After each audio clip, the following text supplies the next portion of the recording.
Hi everyone, welcome to my kitchen. In today's recipe, I'm going to show you how to make a Kadai mushroom. Super simple recipe to make. All you need to have some fresh button mushrooms along with some carrots and capsicum and some onions. Chop them up into large chunks. No worrying about finely chopping them, just large chunks, however you want it. And we'll have some basic set of masalas which is there in our kitchen all the time and put them together to make this deliciously tasting Kadai mushroom. Without wasting any time, let me just dive right in and show you how to make this dish. So the first step in cooking a Kadai mushroom is to have a nice Kadai, okay, and which is like a wok.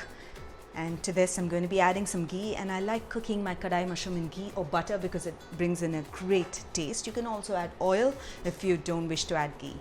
Okay, so to this I'm going to add in some cumin seeds, and after that I have some chopped ginger and garlic, which I'm just going to add some ginger and some garlic.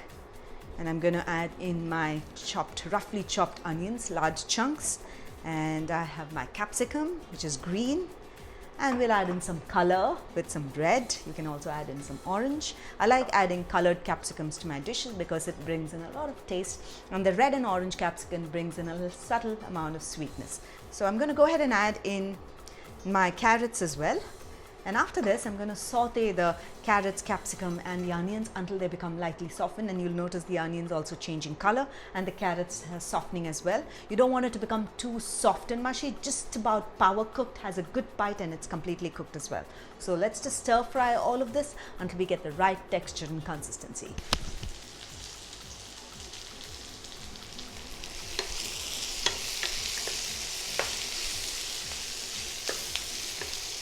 So this is perfect. Notice that the colors of the vegetables have lightly changed. The onions have become golden, and also I gave a bite to the carrots and it was cooked. The capsicums just need very little bit of sauteing. And I'm going to be adding some BADI ELAICHI to it. BADI ELAICHI brings in a great taste to Kadai vegetables, and one of the reasons is because it slowly releases flavors, and it keeps releasing flavors as it rests in the sabzi.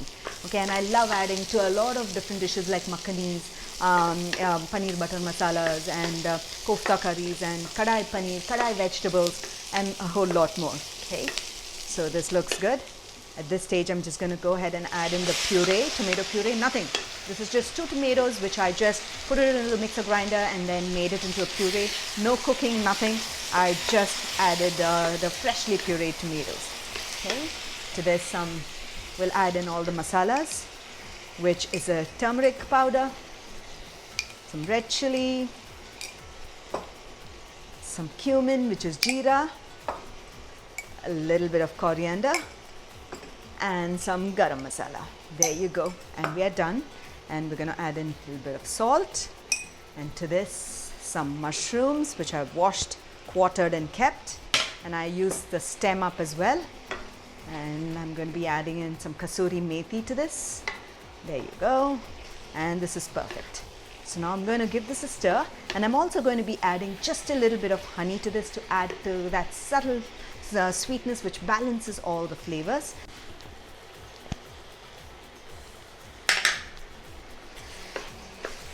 And that's it. So now I'm going to go ahead and cover the pan and sort of simmer the mushrooms in the kadai masala for about 3 to 4 minutes, and our kadai mushroom will be just ready to be served, fresh and hot. So let's just wait for that. And that looks absolutely wonderful, doesn't it? I can smell the flavors of the kasuri methi and all the subtle spices, and I can also smell the BADI ELAICHI flavor coming through. This looks wonderful. The mushrooms are cooked. I don't like overcooking them. Mushroom takes very less time to cook. So I'm just going to go ahead and turn off the heat. So I hope you enjoyed watching this recipe of how to make the Kadai mushroom. Wasn't that really simple? Subtle flavors with all the masalas that you have in your kitchen. A good spice that you must always stock is the BADI ELAICHI, and all the whole spices from the cinnamon to bay leaves to cloves to elaichi. All the different whole spices, because whole spices bring in a different taste to a dish, and adding them only heightens the flavors of our dishes. So do give this recipe a try, and when you do, don't forget to take a snapshot of it. Tag us across all your social channels, and we'd love to hear from you. So until then, until next time, happy cooking and healthy eating.